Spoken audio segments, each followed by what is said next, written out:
ভারতে আবারও বাড়ছে করোনা সংক্রমণের মাত্রা, যা নতুন করে উদ্বেগের কারণ হয়ে দাঁড়িয়েছে। দেশটির স্বাস্থ্য মন্ত্রণালয়ের সর্বশেষ তথ্য অনুযায়ী বর্তমানে সক্রিয় করোনা আক্রান্তের সংখ্যা ৬,০০০ ছাড়িয়েছে। শুধু গত ২৪ ঘন্টায় নতুন করে আক্রান্ত হয়েছেন ৭৬৯ জন এবং মারা গেছেন ৬ জন।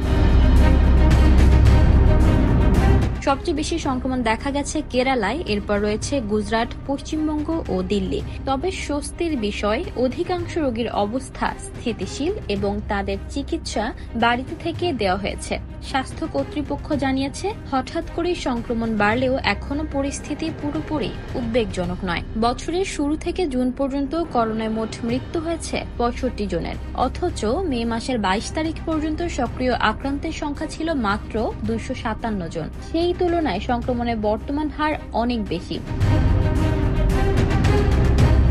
সতর্কতামূলক ব্যবস্থা হিসেবে শ্বাস-প্রশ্বাসজনিত অসুস্থতা ও ইনফ্লুয়েঞ্জার উপসর্গ থাকা রোগীদের উপর বিশেষ নজরদারি চালানো হচ্ছে। প্রসঙ্গত, ২০১৯ সালের শেষ দিকে চীনে শুরু হওয়া করোনা মহামারী পুরো বিশ্বকে থামিয়ে দিয়েছিল, আর এখন আবার তার ছায়া ফের ভারতে দেখা দিচ্ছে।